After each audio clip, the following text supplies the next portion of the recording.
મને આશરે 4 દિવસ પહેલાં એસીબી કચેરીમાંથી ફોન આવેલો કે તમારા સોમવારે મુખ્યમંત્રીશ્રીના હસ્તે તમારું સન્માન કરવાનું છે, એટલે તમારે સોમવારે ચોક્કસ હાજર રહેવાનું છે અને તમને એ સમયે 10:30 વાગ્યા સુધીમાં એસીબી કચેરી ગાંધીનગર ખાતે હાજર રહેશો.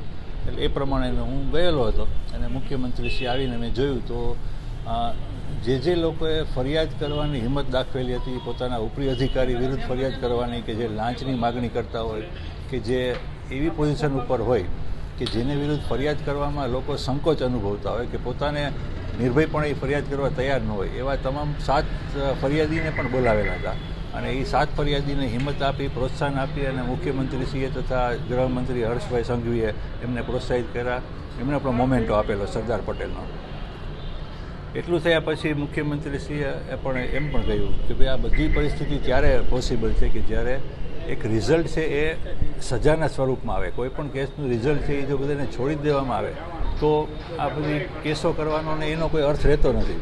એટલે પછી આપણા એસીબીના અધ્યક્ષ છે શમશેરસિંહ સાહેબ છે, એમણે પરિચય કરાવેલો જ હતો પહેલાંથી કે ભાઈ આપણે સૌથી વધારે સજા 30 કેસો ચલાવેલા છે 2.5 વર્ષની અંદર, એમાંથી 28 કેસોમાં મેં સજા મેળવેલી છે.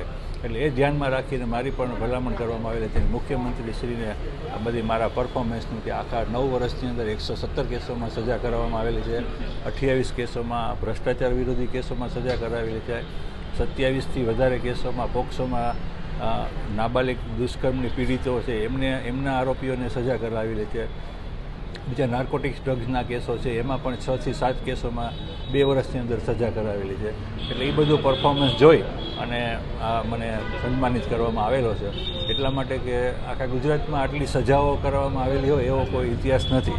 એટલે એ ધ્યાનમાં રાખીને ખાસ કરીને બધાને પ્રોત્સાહન મળે, વધુને વધુ સજા કરવામાં આવે, વધુ સારી રીતે સરકારી વકીલો કામ કરે, એ બધું ધ્યાનમાં રાખીને મને મોમેન્ટો આપેલો છે સરદાર વલ્લભભાઈ પટેલની સ્ટેચ્યુનો.